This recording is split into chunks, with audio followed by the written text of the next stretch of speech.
آپ جانتے ہیں کہ تنگی، مندی، بے روزگاری، مہنگائی، اس کی وجہ سے پوری دنیا کا انسان اس وقت کرب و اضطراب کی وادیوں سے گزر رہا ہے۔ ایسی سچویشن کے اندر بہت سارے ایسے چیٹر لوگ اور استحصال کرنے والے لوگ دنیا کے اندر آ رہے ہیں، جو انسان کی مجبوری کا فائدہ اٹھاتے ہوئے ایسے کام، ایسی آفر، ایسی ساری چیزوں کی طرف ان کے ساتھ معاملات پیش کرتے ہیں جس کی وجہ سے انسان آگے چل کر کے پریشانی میں گرفتار ہو جاتا ہے۔ میرے کریم کا کروڑوں اربوں خربوں بے حساب احسان ہے کہ کوئی پریشانی ایسی نہیں جس کا علاج اس نے اپنی کتاب اور اپنے محبوب صلی اللہ علیہ وسلم کے ذریعے ہمیں نہ عطا کیا ہو۔ میں انہی پریشانیوں کو سامنے رکھتے ہوئے تقریباً 2-3 اجتماع سے رزق کے دروازے کے موضوع سے گفتگو کر رہا ہوں، اور میرا خیال ہے شاید 2 یا 3 بیانات اس سے متعلق ہو چکے ہیں، اور آج بھی میں آپ کے سامنے قرآن کی روشنی میں ایک علاج پیش کر رہا ہوں، اور یہ بات پھر ذہن میں اچھی طریقے سے بٹھا لیں۔ انسان کا کہنا پھر بھی انسان کا کہنا ہوتا ہے، اور رب کا کہنا رب ہی کا کہنا ہوتا ہے۔ انسان کی باتیں بدل سکتی ہیں، رب کا فرمان بدل نہیں سکتا۔ رب جو فرماتا ہے اس کے ہر فرمان پر یقین کرنا، یہی تقاضۂ ایمان بھی ہے، اور یہی اللہ کی کتاب پر ایمان لانے کا مطلب ہے۔ میرے پیارے آقا صلی اللہ علیہ وسلم کے پیارے دیوانوں، میں نے سورہ ہود کی 3 آیت کی تلاوت کا شرف حاصل کیا، جس میں حضرت ہود علیہ الصلاۃ والتسلیم جو کچھ بھی اللہ عز و جل کے بندوں سے فرماتے ہیں اسی کے متعلق اس کے اندر موجود ہے۔ اللہ عز و جل نے ارشاد فرمایا وَأَنِ اسْتَغْفِرُوا رَبَّكُمْ، اور یہ کہ مغفرت طلب کرو اپنے رب سے۔ اب اللہ سے مغفرت طلب کرنا، معافی مانگنا، بخشش کی دعا کرنا، تو کیا یہ عمل کوئی فائدہ عطا کرتا ہے؟ سب سے پہلے تو یہ سمجھ لیں معافی مانگتا کون ہے۔ معافی کون مانگتا ہے؟ جو خود کو کچھ نہیں سمجھتا، خدا کو سب کچھ سمجھتا ہے، وہ معافی مانگتا ہے۔ اور جو خود کو کچھ سمجھے اور خدا کے فرمان اور اس کے مقام کا اسے خیال نہ ہو، وہ معافی نہیں مانگے گا۔ دوسری چیز، اللہ سے معافی کون مانگتا ہے؟ جو عاجزی کرنے والا بندہ ہو، جس میں تکبر نہ ہو۔ اللہ سے معافی کون مانگتا ہے؟ جسے اپنے کیے ہوئے پر شرمندگی کا احساس ہو، جو اپنے گناہوں سے شرمندہ نہ ہو، جو اپنے گناہوں پر نادم نہ ہو، وہ کبھی اللہ سے معافی نہیں مانگتا۔ معافی اللہ سے نہ مانگنا یہ تکبر کی علامت ہے، اور اللہ سے معافی مانگنا یہ عاجزی کی علامت ہے، کہ بندہ خود کو کچھ نہیں سمجھتا۔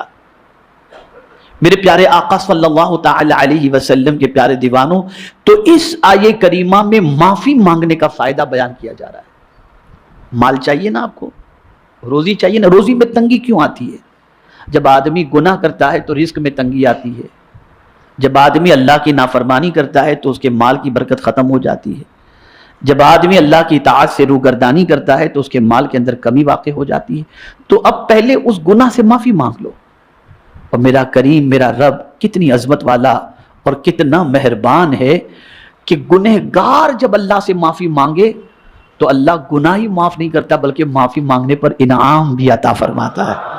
یعنی جو چیز تمہارے لیے روک دی گئی تھی، پھر اس کے دروازے کھل جاتے ہیں۔ اب سنیے، اللہ نے فرمایا وَأَنِ اسْتَغْفِرُوا رَبَّكُمْ، اور یہ کہ مغفرت طلب کرو اپنے رب سے، ثُمَّ تُوبُوا إِلَيْهِ، پھر صدق دل سے متوجہ ہو جاؤ اس کی طرف، پھر صدق دل سے، سچے دل سے اس کی طرف رجوع ہو جاؤ۔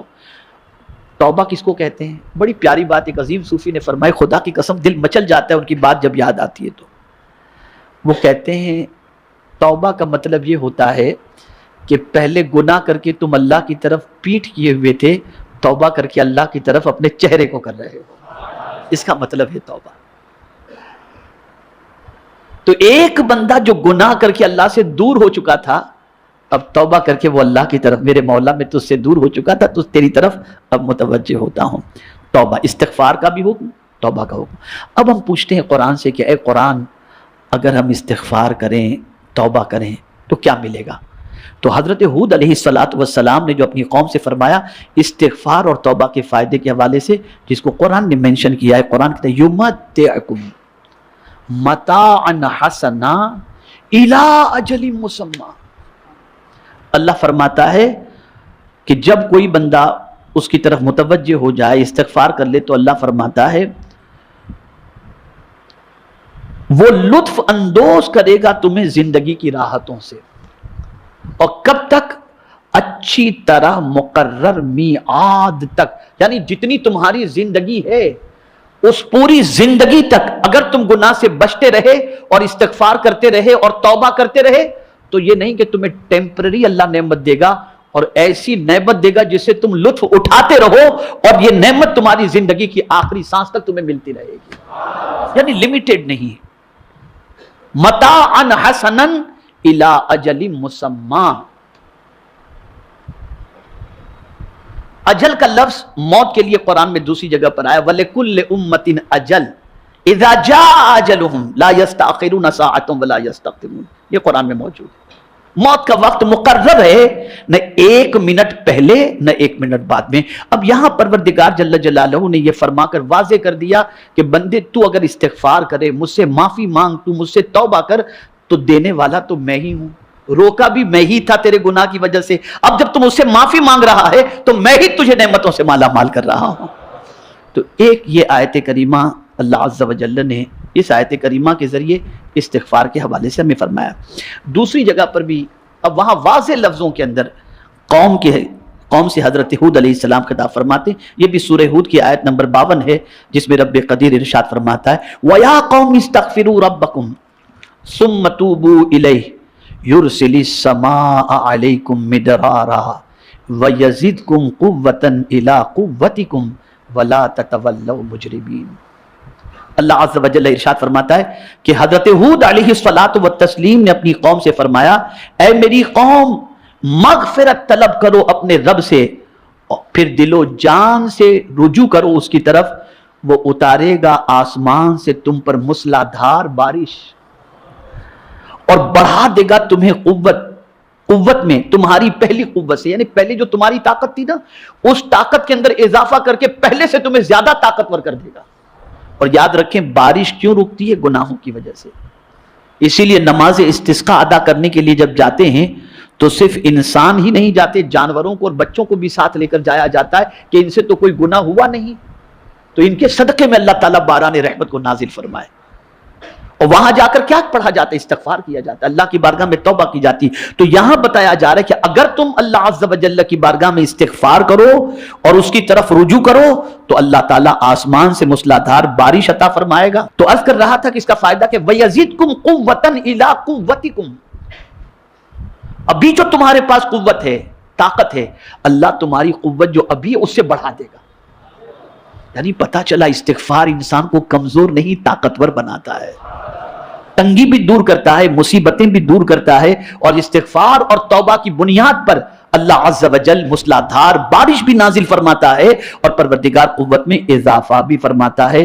اور پھر اللہ اکبر واضح لفظوں میں فرما دیا گیا وَلَا تَتَوَلَّوْا مُجْرِمِينَ، اور نہ منہ موڑو اللہ سے جرم کرتے ہوئے. جو بات میں نے صوفی کی فرمائی تھی، عرض کی تھی، گناہ کرنا یعنی منہ موڑ لینا، توبہ کرنا منہ اس کی طرف کر لینا. تو اب یہاں قرآن کہتا ہے وَلَا تَتَوَلَّوْا، اس سے منہ مت موڑو جرم کرتے ہوئے.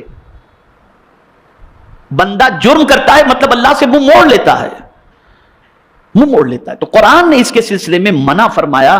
میرے پیارے آقا صلی اللہ تعالی علیہ وسلم کے پیارے دیوانوں، اتنی چیزیں آپ سمجھ لیں کہ استغفار کو اللہ عز و جل نے اتنی طاقت عطا فرمائی ہے کہ استغفار کی بنیاد پر اللہ عز و جل، توبہ کی بنیاد پر اللہ عز و جل نعمتیں عطا فرماتا ہے، رزق میں کشادگی عطا فرماتا ہے، برکتیں عطا فرماتا ہے. اب آپ سنیے، میں آپ کو وہ حدیث سناتا ہوں جس سے آپ کی طبیعت انشاءاللہ العظیم اور ہری بھری ہو جائے گی. لوگ کہتے ہیں میرا کام نہیں بنتا، آج بہت سارے لوگ کہتے ہیں کہ ہم کاروبار ڈھونڈنے جاتے ہیں، کاروبار نہیں ملتا، جاب ڈھونڈنے جاتے ہیں، جاب نہیں ملتا، دھندا کرتے ہیں، کاروبار میں برکت نہیں ہوتی۔ قربان جائیے، ایک عمل سارے پرابلم کا سولوشن۔ آقا کریم صلی اللہ علیہ وسلم ارشاد فرماتے ہیں، من لزم الاستغفار جعل اللہ له من کل ضیق مخرجا ومن کل ہم فرجا ورزقه من حیث لا يحتسب۔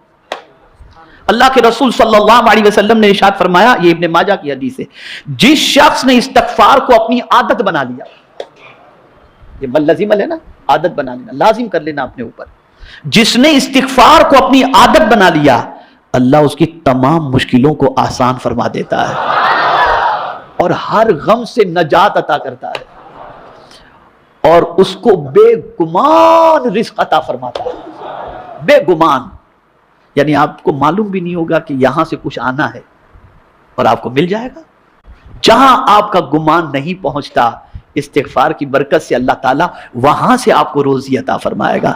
اے رسول اعظم صلی اللہ علیہ وسلم کے دیوانوں، میں نہ باباؤں کا مخالف ہوں اور نہ میں ان چیزوں کی مخالفت کرتا ہوں، لیکن مجھے ایک چیز کی شکایت ہماری قوم سے ضرور ہے کہ ہماری قوم باباؤں کے تعویذات، ان کے دیے ہوئے اوراد و وظائف، اس پر بھروسہ کرتے ہیں۔ ٹھیک ہے، اگر قرآن و حدیث کی روشنی میں کچھ باتیں بتائی جائیں اور وہ بتانے والے بھی عامل ہوں اور باتیں صحیح ہوں، اس پر عمل کرنا چاہیے، لیکن کسی کی بھی بات اور کسی کا بھی دیا ہوا عمل اللہ اور اس کے رسول سے بہتر نہیں ہو سکتا۔ تو آپ سب کی مانتے ہو، ذرا رب کی بھی مان لو، سارے باباؤں کی مانتے ہو، مصطفیٰ پیارے کی بھی مان لو، اور مانو گے تو وہی ہوگا جو حضور نے فرمایا ہے، اس میں کوئی شک نہیں بات نہیں، اس لیے کہ حضور اپنی مرضی سے کچھ کہتے ہی نہیں، وَمَا يَنْتَقُ عَنِ الْهَوَىٰ إِنْ هُوَ إِلَّا وَحْيٌ يُوحَىٰ۔ میرے امام کہتے ہیں وہ زبان جس کو سب کن کی، قربان جائیے، کن کی کنجی کہیں، اللہ اکبر، وہ زبان جس کو سب کن کی کنجی کہیں، اس کی نافذ حکومت پہ لاکھوں سلام، اس کی نافذ حکومت پہ لاکھوں سلام۔ اب ایک اور بات عرض کر دوں، مالا مال کرنا ہی ہے تو کچھ لے کر کے جاؤ۔ کنجی کی بات آئی تو میں آپ کو کنجی بتا دیتا ہوں، اور وہ کنجی بھی ایسی جو زمین و آسمان کی کنجی ہے۔ کائے کی بولیے؟ زمین و آسمان کی کنجی۔ یہ بھی قرآن کی روشنی میں اور حدیث کی روشنی میں سمجھا دوں، اور میں نے آج کمپوز کروایا ہے اس کو، یہ جو کنجی ہے اس کو کمپوز میں نے کروایا، انشاءاللہ اجتماع کے بعد آپ میں تقسیم کی جائے گی تاکہ اس پر آپ عمل کر سکیں۔ قرآن کہتا ہے لَهُ مَقَالِيدُ السَّمَاوَاتِ وَالْأَرْضِ وَالَّذِينَ كَفَرُوا بِآيَاتِ اللَّهِ أُولَٰئِكَ هُمُ الْخَاسِرُونَ۔ اللہ ارشاد فرماتا ہے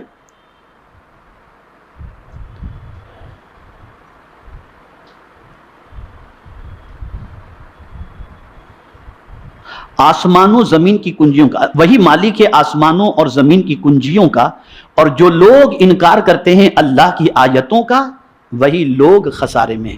کیا فرمایا گیا؟ غور سے سنیے گا، لہو مقالید السماوات والارض، وہی مالک ہے، کون؟ اللہ۔ کس چیز کا مالک ہے؟